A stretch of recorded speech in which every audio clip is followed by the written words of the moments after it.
What I love the most is that both of us have backgrounds that are all abortion, even though the Executive Council has nothing to do with abortion. Yeah. Except they hate it, and so they don't want to approve contracts. Right. They think they have something to do with abortion, but it turns out they don't. They think they do. So we put as many posters as has been the arguments they've made that make no sense. That's how many posters are behind us. It's an audio podcast. Nobody can see them, but they're there. But they're there, right. And I'm also wearing a shirt that has the word abortion on it. Got to represent. And because I only have 3 shirts, and they're all Planned Parenthood. It's fine. And only one tie. And only one tie. That's right. For the cost of 1 cup of coffee a day, you can make sure Liz Canada has a different pink tie to wear to the State House. Become a supporter of the show, and you could buy Liz a new tie. With your Patreon subscription, you could get Liz a new tie. Just one more tie. Look, I'm happy to put the photos. For a lot. I know. I'm happy to put the photos of me from multiple days of testifying with just the same tie. I have 2 jackets. Let's be real. Not days, Liz. Years. Years. It's like the hair gets grayer, but the tie stays the hair gets grayer, but the tie stays the same. Yeah, over the course of time. So true. I'm just weathered. The tie, nevertheless, persists. That sounds like the tagline of the show in general. Oh my God, I'm so weathered from these issues. New Hampshire has issues, and they have weathered us. And they have weathered us.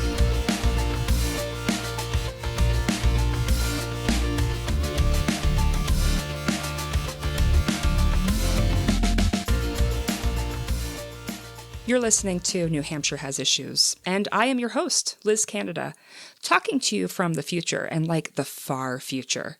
When Kayla and I recorded this episode, it was like smack dab in the middle of summer.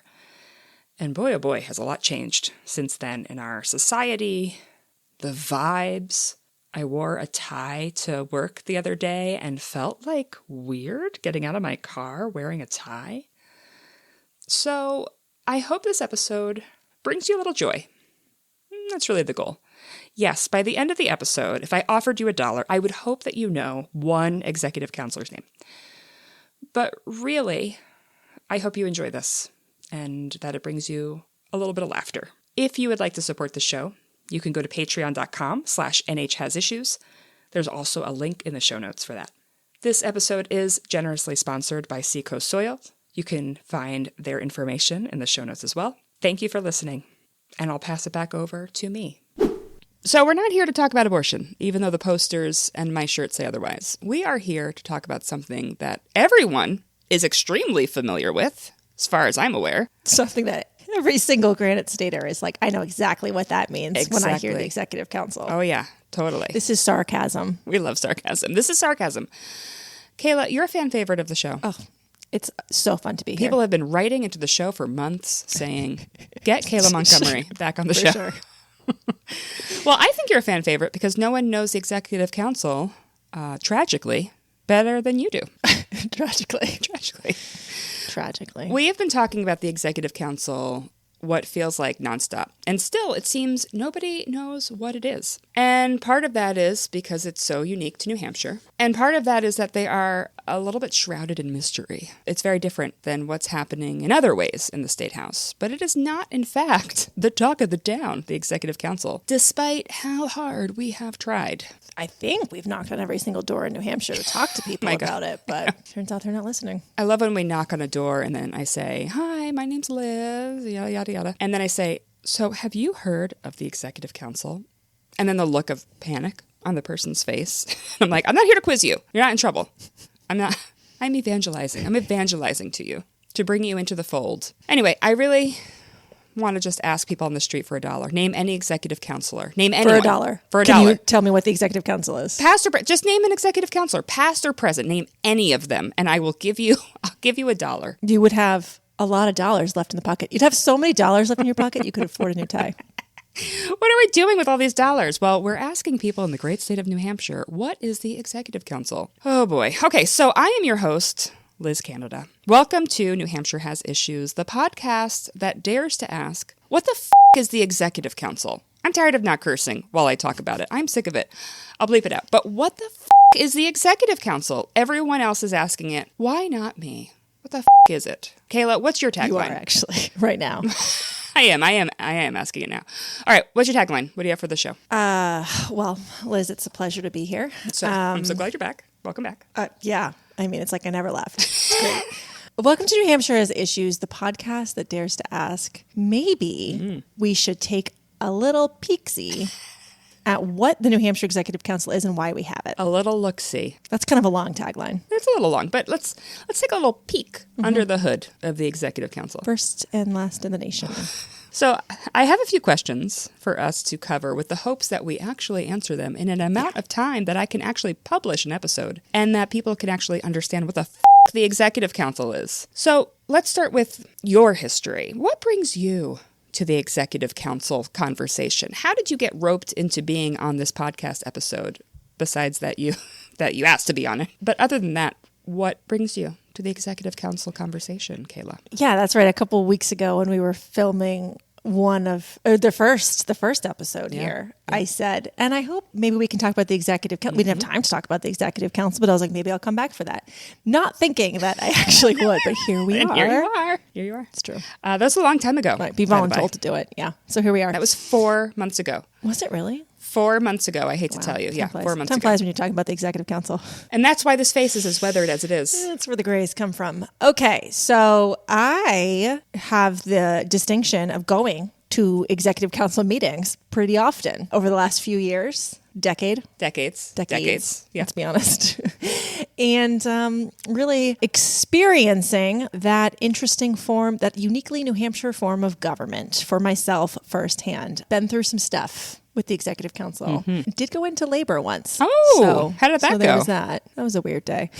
I just should clarify, I did not give birth in the Executive Council chambers, but, If you had, more people would know what the Executive Council is. Totally. That's on you, see? So, do you want to talk about what the Executive Council is? Yeah, I want you to tell me what it is. Okay. Well, the New Hampshire Executive Council is uniquely New Hampshire, as is most things about New Hampshire. It is a 5-member elected body. So you, a voter, will vote for your Executive Council every 2 years in the same way that you vote for governor, for state senate, for state representative. So yeah, we do in New Hampshire, of course, we vote a lot. We vote often. A lot. We love voting. We love to vote. It's our favorite thing to do, elections. We love to vote. Totally. So they are on your ballot. They're actually right under governor because they're a part of the executive branch. So they're really like high-ranking officials in the state of New Hampshire, but people just haven't heard of it. So there's quite a lot of history to the Executive Council, which I don't necessarily need to get into details, but I do think there are some important pieces about how we got here because people don't know what the Executive Council is. And part of the reason people don't know what the Executive Council is because New Hampshire is the only state that has this type of government, this type of executive branch. Right. So it is kind of interesting if you're into that sort of thing. Unfortunately, I am. Yeah. So to recap, 5 people make up the Executive Council. 5 of them. Everyone has, in New Hampshire, everyone has one executive councilor, and we vote on them every other year in the even-numbered years, just like we do with governor, just like we do with the state senate, just like we do with the state house, just like we do with our U.S. representatives. Exactly. And they're a part of the executive branch. Right, and they're a part of the executive branch. So they're not making laws. Right. They're not lawmakers. Right, they are not lawmakers, despite what they might think about themselves. They do not make laws in the Executive Council. Why do we have this? Where does it come from? What's the deal with the Executive Council? So I am not the state historian, although that is a very cool job. And I think the state historian could probably really get into this. I haven't reached out to the state historian. Well, you should. That's a fair point. Maybe I should have done that. But I've asked you instead to give me the history of the Executive Council. All right, we'll do a very brief timeline because it's kind of a lot. Perfect. So back in 1679. Throwback. Rewind, Liz. 1679. Okay. That's where it all began. So when you said brief timeline, I'm glad that we went right to the 1600s. Well, this is where our story begins. Our story begins before Not the story forming of New Hampshire. Of the United States. We are in the Executive Council world. Okay. Yeah. Mm-hmm. Oh, yeah. We are back. We are way back. There's a lot of indigenous people in New Hampshire, right? But it's the first time that the white folks have come in. And King Charles II of England was over there doing his thing in England. We are so far back in history that we are before the king who was featured prominently in the musical Hamilton. Just to be clear, we are before Hamilton. Exactly. Yes. Mm-hmm. 0 days since Liz talked about Hamilton. Okay. Musical theater. So- Okay, theater. Musical theater. Okay. Musical theater. Yes, in general. yes. So at that time, Massachusetts and New Hampshire were one. Oh. Believe it or not. Oh. So is it that they massed up New Hampshire, or did we New Hampshire up mass? What happened? That's a great question. Yeah, that's also a different podcast. Yeah, that's a Well, different what's interesting is different if episode. you read some of the history of this, the people who were like separated from Massachusetts were really pissed about it. Like they loved their relationship with Massachusetts, so they were not happy about this separation. So don't mass up New Hampshire, but like some would say, we had a pretty good thing going on. Massachusetts few has years ago. some positive attributes to it. All right, I'm taking a controversial stance. I mean, sure, but again, that's a podcast for another day. Another day. Anyway, We can ask somebody else to come on to talk about massing up New Hampshire. I'm sure there are some people who have strong opinions. I don't know. I don't know. I don't know. I've never heard of anyone. So anyway, the King of England was like, we got to form some, or like, we don't have a government yet. So like, let's just come up with some plan here. And so he like made this council, and this council was like reporting back what was going on to the king, because obviously the king's not there, and kind of reporting back on like the governor, although it wasn't a governor yet. And then, the Revolutionary War comes. So that's a whole thing that happened. And That's another musical. 1776. Could bring that up. we could, I think he did. You know what's happening right now is there is an incredible Jesus Christ superstar that Cynthia Erivo from Wicked is starring as Jesus Christ. I've heard. Yeah, you've heard. So I've heard because you've told me, but yeah. So we're after the happenings of Jesus Christ Superstar, before Hamilton, but now we're in Act 1. We're in the Hamilton moments. So obviously no more governor. I mean, no more king. We have a governor. No more king. The king is Yeah, I gone. remember that in the musical. But we sort of held on to that distrust of like, Right. we, the collective we in New Hampshire. And so we continued with like the council to not to report, but to keep the sort of checks and balances system. So like the governor couldn't have too much power. They have this council that they have to report to. So it's like a classic New Hampshire distrust. So I'm going to read this line from the history of the right. Executive Council because I think it is absolutely fascinating. And it says Okay. basically everything you need to know. Let's hear it. The New Hampshire Executive Council holds the distinction of being the first and the last of its kind in the nation. It is a vestige of the colonial era and a public reminder of the continuing indication of the basic distrust that Granite State citizens have for dictatorial government.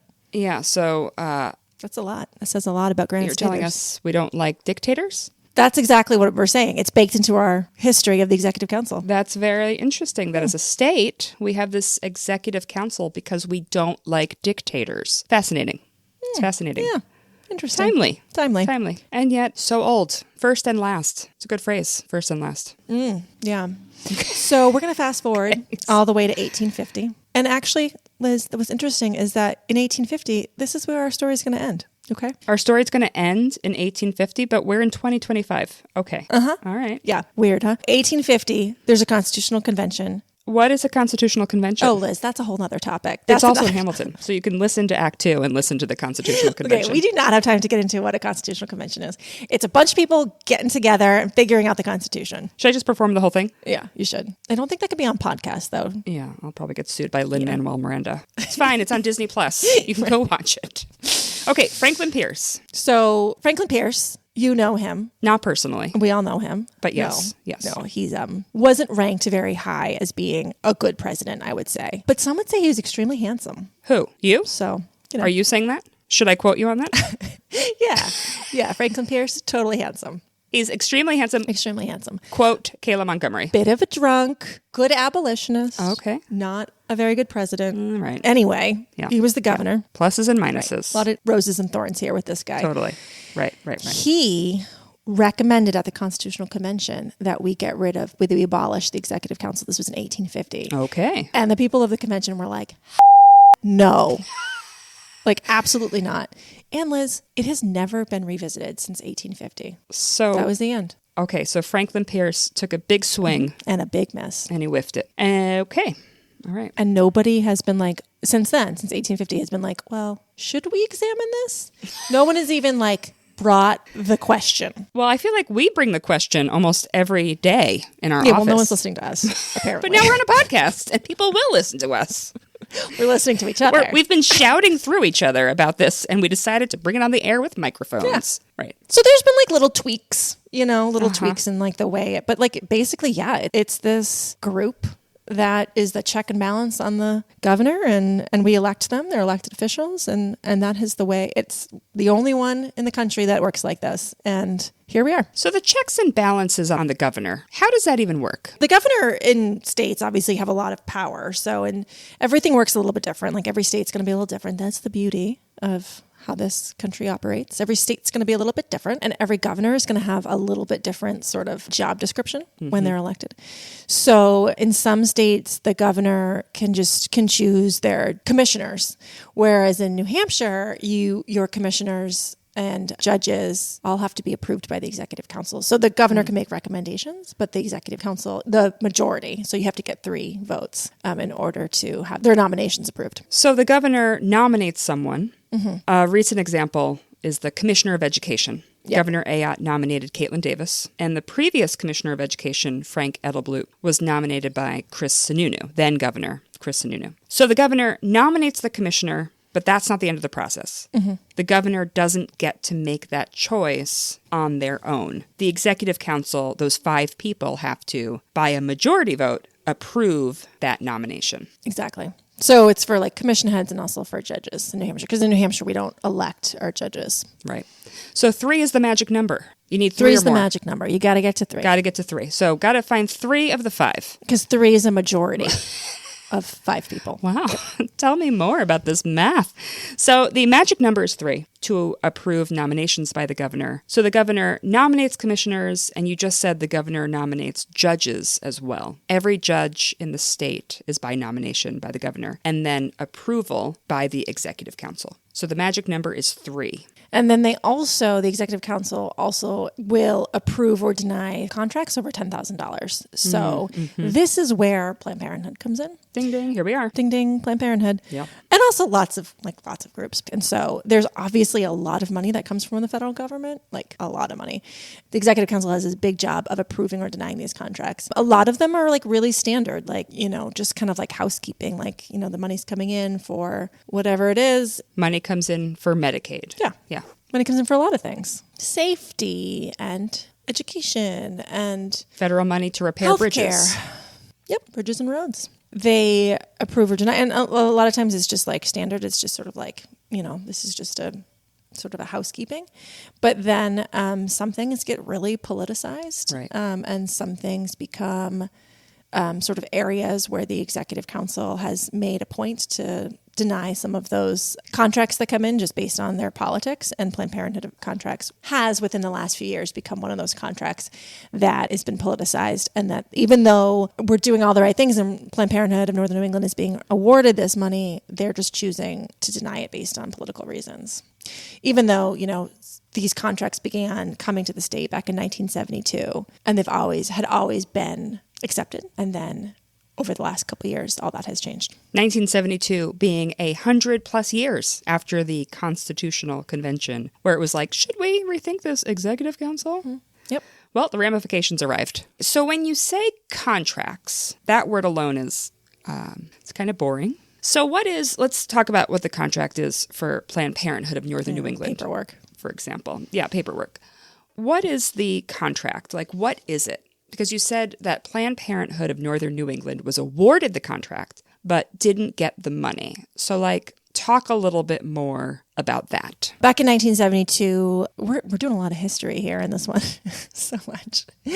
So back in 72, it was Richard Nixon, another president with some issues. Positives and minuses, once again. This was a positive. What he This did was was positive. Yeah. So they set up the Title X Family Planning Program, which was a program to help elevate the middle class to get birth control, cancer screenings, reproductive health care into the hands of low-income women. And this is a program that was wildly successful. Still is wildly successful. And still is. Yeah. It is money to help the community health providers be able to give birth control, cancer screenings, STI testing and treatment, general essential reproductive health care to be able to give those services to people who otherwise can't afford them. So if a person comes in and they're like, I really need birth control, but I only have $5, then these providers say, absolutely no problem. Like, we'll still give you the birth control. There's no refusal of any patient just because they can't afford the service. And so the federal government is like, thank you for doing that, because this is really important for community health. And so here's a little bit of contribution to help pay for that. It doesn't cover everything, that's for sure, because there's a lot of need out there, but it's just a little bit to help the cost of providing this care for low cost, or sometimes just for no cost. This is money that never goes to abortion. It's just for these essential preventative reproductive health care. There's a federal law that prevents the money from going to abortion. That's called the Hyde Amendment. That's been around since 1973. So long time, separation of these funds. It's always been that way. The money never gets sort of mixed up together. That just can't happen. Traditionally, the federal government has been giving some of that Title X money to the state of New Hampshire, and then different vendors, different community health providers who are able to do this work, will then apply to the state.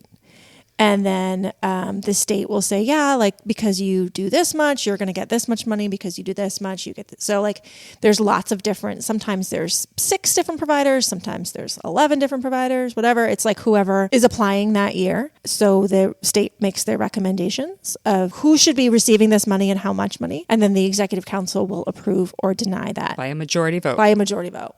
Need 3 people. We've historically seen unanimous support of these contracts. It was just sort of housekeeping for decades. And then for the first time ever since we were in the program, by we, I mean Planned Parenthood, of course. Since Planned Parenthood was in the program, the first time we ever saw a standard contract be denied was in 2011. Was the first time. And then since then, we also saw it in 2015. Yeah. Then Councillor Sununu one time rejected the contracts, and then fast forward to 2021, they've been rejected every year since. So that was a much speedier timeline than my original history of the Executive Council timeline. I mean, I think it's worth repeating that these are contracts from whether it's the federal government or the state government, trying to give money to the healthcare providers who offer healthcare to anybody who walks in the door. Preventative healthcare, cancer screenings, STI testing, STI treatment as well, birth control, and no money can or does go toward abortion from these contracts. And these contracts are stopped by the Executive Council because they're the wall or the bridge between the federal or state funding, between the family planning funding, and getting to the providers. And because these folks hate abortion so much, 4 of them, they voted against reimbursing providers who are offering this health care. Yeah, exactly. Keeping our communities safe and healthy. Yeah. Keeping people cancer-free. We know that when people can't get the care that they need when they need it, they're going to push it back. And when you push back that care, it gets more expensive. Right. So if you can't afford STI testing or treatment, that's not good for public health. If you can't afford a cervical cancer screening, you're going to push it out, and then you're going to wind up in the emergency room, and that care is going to be more expensive or, life-threatening. If you can detect cancers early, if you can stop the spread of STIs early, if you can get people the preventative birth control that they need in order to be able to plan, prevent, and space their pregnancies, they are healthier people. We create healthier families. We create healthier communities. All of these things are critical, and everyone deserves it. Whether you can afford these services or not, you still deserve to be healthy. So this is community providers doing a really, really important work out there for individuals, but also for the state of New Hampshire, and for keeping us all healthy, our communities healthy, and public health care trending the right way. I want to play a clip from an executive council meeting where they took up the family planning program contracts. Specifically, I want to play Councillor Wheeler asking a question about the providers who are currently in the program. And all of the providers who are currently in the family planning program do not offer abortion care. None of them, because the council has voted against those contracts every time since 2021. So let's listen to Councillor Wheeler. So under these contracts, can these family planning agencies refer women for abortions? So the clinics themselves cannot do not perform abortions. As noted in the letter, we issued a solicitation to them to attest that they do not perform abortion services. We don't have direct insight into client relationships. Obviously, we do not inform them to do so. Can they refer when a woman comes in pregnant? Can they say, "Here's your options"? So they can provide appropriate clinical care. We don't have direct clinical decisions. I understand that. Can they refer a woman to Planned Parenthood or some other place to get an abortion? So Counselor Wheeler wants to know, do women get all the information when they go to these health centers? They're given the full range of information about their health, like anyone should be. He's saying it in a really mean way, is how it sounds to me. Yeah. Like, ugh, are these women getting the information about abortion? Right. Like, does a man get all information about his health, or are we hiding certain bits of information from a man? And then what does he do on those contracts? He votes them down. He votes them down, right. Spoiler alert. Spoiler alert. Not to give it all away, but he votes against the contracts even for health centers that do not offer abortion care because they are not abortion providers. He doesn't. But they're offering information. Yes, he does. Right. God forbid we give people information about their health. But they're offering information. Accurate information. Medically accurate information. And he doesn't want information options like that. That's a big, big X from Counselor Wheeler. Well, and back in the 1990s, when he was also elected. No, this was 1990s. A different role, 1990s. Counselor Wheeler sponsored a bill to have a study commission about men's rights. Men's rights. Men's rights. So, he's been at this work for a while, we'll say.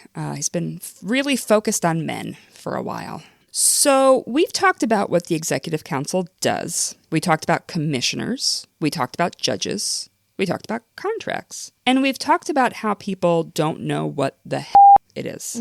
That's the big one. Who decides who becomes an executive counselor? How does this happen? How do we get into this, dare I say, this mess? Yeah, well... And I say mess because we have a council that includes 4 people who are, and I feel like they're pretty comfortable saying that they're anti-abortion, or at least 4 people in the previous administrations that have voted down these contracts, even though the contracts have nothing to do with abortion. So, 4 people who are like, they will not approve contracts for providers who offer health care to everybody who walks in the door. We will not do that because they also offer abortion care. We have 4 of them, and only one who's like, this is good for public health and for the community. So, Kayla, how did we get here? What happened? Don't take me back to the 1600s. I might fall over. That's where I was going to go. I'm so sorry. Just kidding. I know. So it would say that, the people decide because they have a vote. So you go to vote in your general election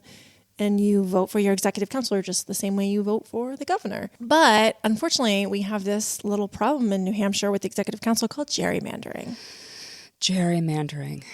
Liz, what is gerrymandering? Gerrymandering. So you know that I'm terrible with geography and maps. You are. Historically. I am woefully unaware of where I am at any given moment. Sometimes you don't even know you're in Concord.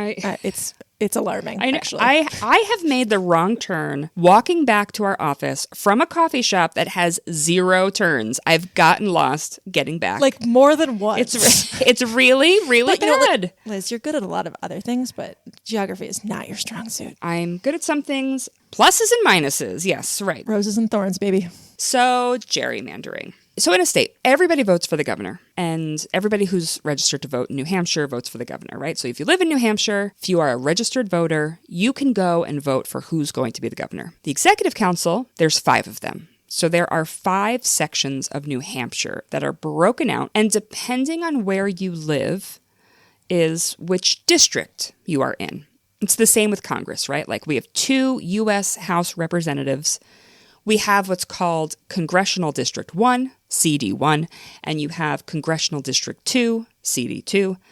So depending on where you live, you vote for one or the other. You vote depending on where you live. So for the Executive Council, you take the map of New Hampshire, and they have these districts that are, the 5 districts. And the issue, the gerrymandering specifically, is that the people who drew these maps, which exist for 10 years, you get 10 years of the same map, the people who drew these maps put a whole bunch of Democrats in one of the districts.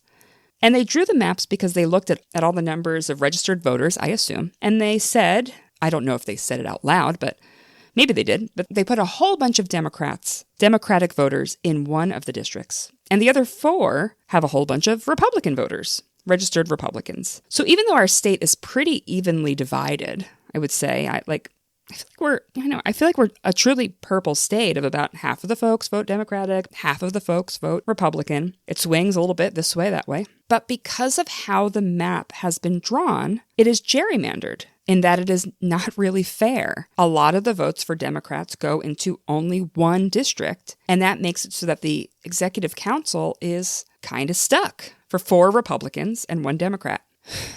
That was a very long explanation.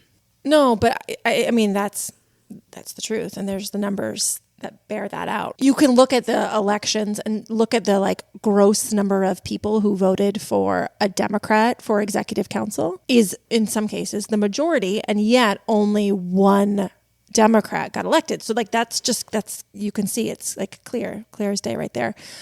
I do think it's really also important to note that the contracts for family planning and the contracts that were awarded to family planning providers who also provide abortion have been bipartisan for many, many years. Right. For decades, it was just Republicans on the Executive Council, and they were always passed unanimously. And then in more recent times, we've seen Republicans who also voted for these contracts. Chris Sununu a couple times voted for them. Russell Prescott, when he was an executive counselor, he voted for them. So it's not just because you're a Republican, you're against these. In fact, his history would say the opposite, that these traditionally have been nonpartisan, non-controversial, just really critically important votes that just went through every year, and that was that. It's just become in more recent times these really politicizing of them, and then currently, right now, the way the council is made up, none of the Republicans have voted for these contracts. That's a really great and important point. Historically, it's been a bipartisan support of these contracts because they saw the value. They saw that the providers who offer this preventative sexual and reproductive health care were doing a significant amount of service to the state for public health in the state of New Hampshire. So providing these contracts helps them to be able to provide that health care.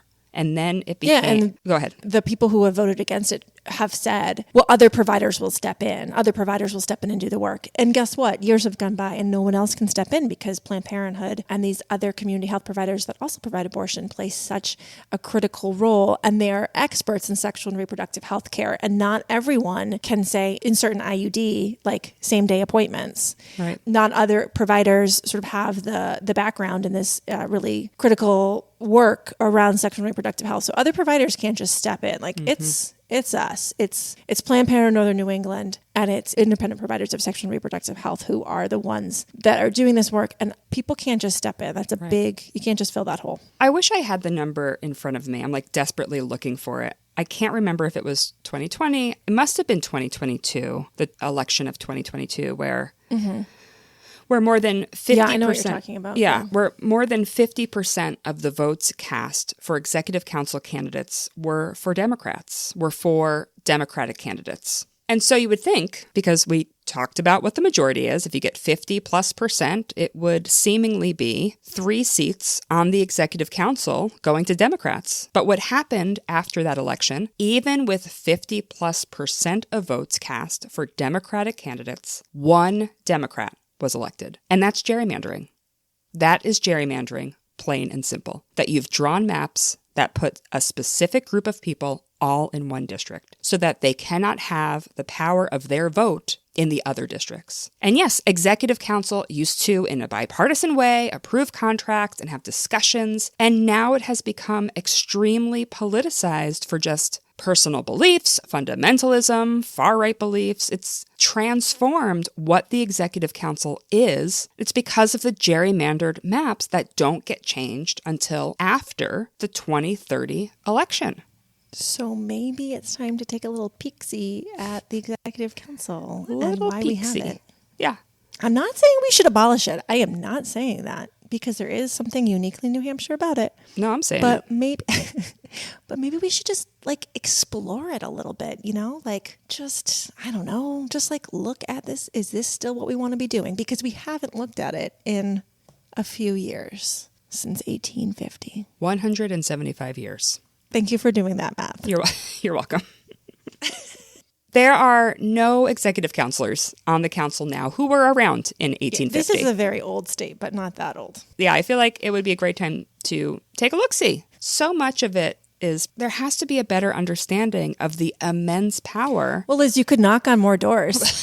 I cannot. I physically can't knock on any more doors to talk about the executive council. An important part is letting our friends and family and neighbors know what this weird little thing of 5 people does. Enormous power. Has enormous power. If they decide who our judges are, they are or are not going to approve that nomination. And we're just not going to move forward until you bring someone we like and whose ideologies we agree with. They could do that. They don't have to justify their decisions with data or research. They can just not do something. Or they could choose to reject a contract from the federal government for COVID relief funds that went to, you know, really critical vaccines for folks. And they could just reject that outright. They and have that put power. The state of New Hampshire back. Yeah.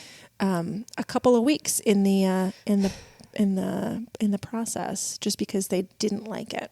They have that power. That has happened. That has happened. They could say things that make absolutely no sense, such as, I think that you can just show up at a pharmacy and get an abortion pill whenever you want to, and that's why I'm voting against this thing. It's like, none of that is true. The things you just said are not true. Right. And there's nobody to stop them. There's nobody who could be like, actually, we just did a fact check and that's a million Pinocchios. No.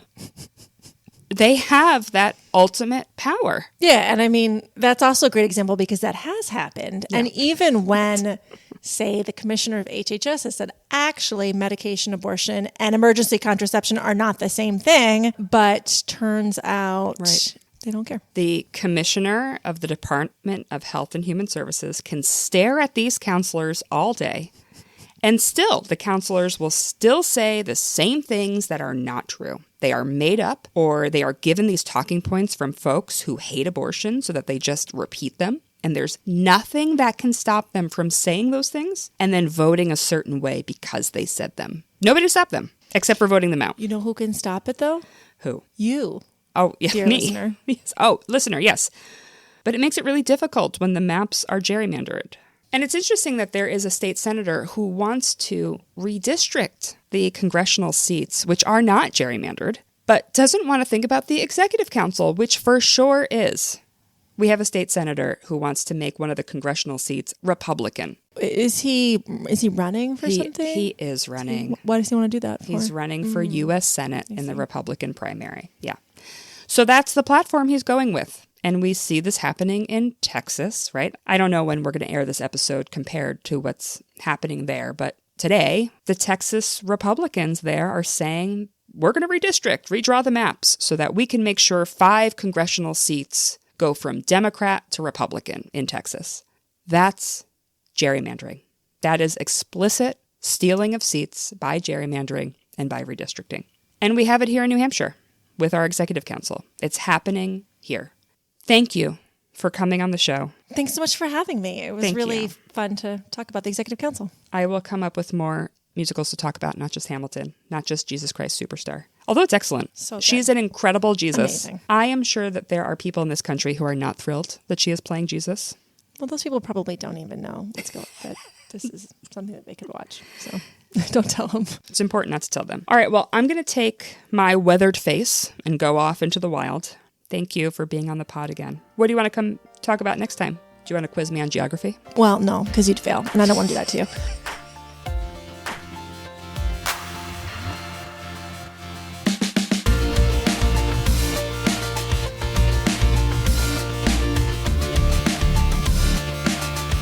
I know. I saw an old Liz talk from the first year that I started doing them, and I look like a different person. I'm so young and fresh-faced. I know. When I first started here, I didn't have 2 children, so I looked like an entirely different person when I began at Planned Parenthood. The office looks exactly the same as it has for approximately 20 years. Nonprofit life, am I right? Nonprofit life. We have 2 printers. One works. The one that does not has a yellow streak when we print. Anyway, this is a great ask for donations. If you wanted to sponsor a tie, go to patreon.com/NHHasIssues to sponsor maybe a new printer. www.ppnhaf.org. Thank you. Exactly.